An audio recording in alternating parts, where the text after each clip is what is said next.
الشيطان الرجيم. Assalamualaikum warahmatullahi wabarakatuh. Alhamdulillah wassalatu wassalamu ala rasulillah. Amma ba'd. Akhi ukhti rahimakallah. Tatkala seorang membina rumah tangga, kemudian Allah memberikan sakinah, kedamaian, membalut hubungan suami istri dan anak-anaknya dengan cinta dan kasih sayang. Biasanya ada kekhawatiran dan ketakutan ditinggal oleh salah satu dari keduanya. Istri biasanya yang takut kehilangan suaminya, takut ditinggal sama suaminya, tinggal mati, tinggal kawin lagi, tinggal kabur.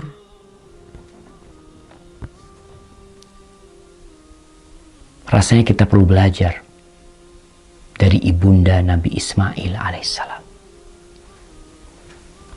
Tatkala Nabi Ibrahim alaihissalam menikahin Hajar, akhirnya Sarah, istri pertama Nabi Ibrahim, cemburu. Setelah punya anak yang bernama Ismail, akhirnya Nabi Ismail membawa istrinya Sarah, ibunda Nabi Ismail, dibawa kemana? Dibawa ke Mekah. Dari Palestina sana, berangkat ke Mekah. Dalam kondisi Nabi Ismail masih sedang dalam susuan. Nih, Sarah, Hajar. Nah, Hajar bersama Ismail ditaruh di dekat Baitullah. Di situ ada pohon, namanya pohon Doha. Kalau kita tahu ibu kota Qatar, Doha, itu nama pohon tuh. Ada pohon Doha di situ yang letaknya di dekat air Zamzam, di tempat yang agak tinggi dari Masjidil Haram sana. Taruh di sana, kasih air, kasih makanan, dan di Mekah tidak ada seorang pun yang ada di sana. Lembah kosong, tidak berpenduduk. Bukan tidak berpenduduk, tidak bertanaman, tidak ada tumbuhan yang bisa dimakan di sana. Taruh di sana. Lalu Ibrahim pergi. Nabi Ibrahim pergi meninggalkan keduanya. Ketika Nabi Ibrahim pergi, diikutin sama Hajar. Fatabi'athu ummu Ismail. Ini hadis dalam riwayat Bukhari. Ibunda Nabi Ismail ikut. Berkata, "Ya Ibrahim, aina tadhhab wa tatrukuna bi hadzal wadi alladhi laysa fihi insun wala syai." Wahai Ibrahim, kemana kamu mau pergi? Kamu meninggalkan kami di tempat ini, di lembah yang di situ tidak ada manusia dan tidak ada sesuatu apapun di sini. Nabi Ibrahim berdiam, tidak menjawab dan tidak menoleh. Menjawab tidak, menoleh tidak. Di sini Hajar sadar, mungkin pertanyaan dia yang salah. Para istri kadangkala salah bertanya kepada suami, sehingga terjadi perang di dalam rumah. Nabi Ibrahim tidak menjawab, dan Sarah dan Hajar kemudian mengatakan, Allahu amaraka bihadza. Dirubah pertanyaannya. Tadi bertanya, kami dititipkan ke siapa di sini nih? Kok ditinggal di sini? Dirubah pertanyaannya, apakah Allah yang memerintahkan kepadamu untuk melakukan ini? Pertanyaan istri Nabi. Kata Nabi Ibrahim, na'am, iya. Idzan la yudayyi'una.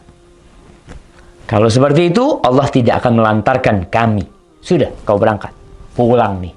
Hajar berangkat ke tempat dia meletakkan Nabi Ismail. Nabi Ibrahim terus pergi sampai ketika sudah tidak kelihatan oleh Hajar. Nabi Ibrahim menghadap ke kiblat. Kemudian berdoa.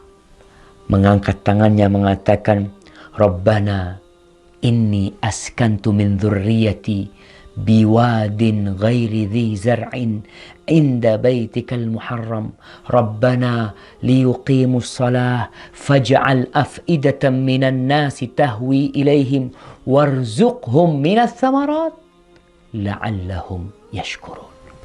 Di surat Ibrahim ayat 37. Wahai Rabb kami, bapak berat meninggalkan istrinya, tapi itu perintah yang harus dilaksanakan.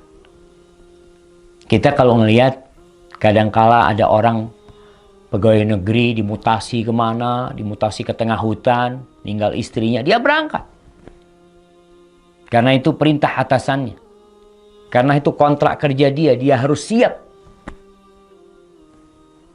Kita kadangkala taat sama perintah manusia, tapi sama perintah Allah kita meremehkan.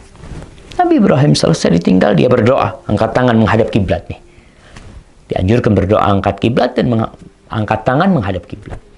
Wahai Rabb kami, sesungguhnya aku meletakkan dari anak keturunanku di sebuah lembah yang tidak tumbuh tanaman di situ, di sisi Baitukal Muharram. Ya Allah, jadikan mereka orang-orang yang mendirikan sholat. Jadikan sebagian hati manusia condong ke tempat ini. Karena harus ada kehidupan di sini. Ada rumahmu di situ. Dan berikan rezeki kepada mereka dari buah-buahan. Bayangkan, Nabi Ibrahim berdoa minta buah-buahan di lembah yang kering kerontang. Itu keyakinan seorang muslim. Tidak pernah pesimis dalam kehidupan ini. Allah pasti bisa memberi. Berikan rezeki dari buah-buahan agar mereka bersyukur kepadamu. Pergi Nabi Ibrahim. Ibunda Nabi Ismail, Hajar, disusuin itu Ismail. Dia minum air yang tersisa. Dia makan kurma sampai habis. Ketika habis airnya, susunya kering, makanan habis. Dilihat Nabi Ismail dalam kondisi kehausan dan kelaparan. Maka Hajar takut melihat, nggak tahan melihat Nabi Ismail dalam kondisi seperti itu. Akhirnya dia lihat ada bukit yang dekat, bukit Sofa. Berangkat ke sana. Dia lihat ke sana ke sini. Mungkin ada yang bisa membantu. Dia lari lagi. Agak keras larinya ketika sampai perut lembah. Berangkat ke Marwa sampai 7 kali. Ketika 7 kali, yang itu sa'inya orang sekarang. Kita kalau sa'i itu adalah mengenang bagaimana perjuangan seorang ibu yang ditinggal oleh suaminya. Tidak boleh berhenti berjuang. Tetap Allah bisa memberikan rezeki dengan kun, tapi tetap harus ada perjuangan. Akhirnya setelah sampai di Marwa, dia mendengar suara. Maka dia mengatakan, Sa'in, turidu nafsah. Coba dengar ini, ada apa nih? Dia berusaha untuk mendengar suara yang terdengar oleh telinganya. Lalu berkata ibunda Nabi Ismail, Qad asma'ta in kana indaka ghiwath. Aku sudah dengar nih, engkau telah membuat aku dengar. Kalau engkau bisa membantu, ya bantu. Ternyata dia melihat ada malaikat di sisi Nabi Ismail alaihissalam. Yang malaikat itu menggali, dikatakan dengan kakinya atau dengan sayapnya sampai air itu keluar. Air itu keluar, jemaah. Air Zam-Zam keluar. Di sini betapa bahagianya Nabi, ibunda Nabi Ismail, air itu dikumpulin sama dia. Andai kata tidak dikumpulin, kata Nabi SAW, air Zam-Zam itu akan jadi mata air yang mengalir. Maka jemaah, nih pesan untuk setiap wanita. Jangan takut ditinggal suaminya. Yang memberikan rezeki bukan suaminya. Ketika lahiran, nggak ada suaminya, marah-marah sama suaminya. Suaminya tidak bisa berbuat apa-apa. Minta sama Allah, berjuang. Bagaimana Maryam berjuang melahirkan anaknya sendirian. Tidak ada yang membantu dia. Tapi yakin ada Rabbul Alamin. Semoga setiap wanita bisa ambil pelajaran dari ibunda Nabi Ismail. Barakallahu fikum.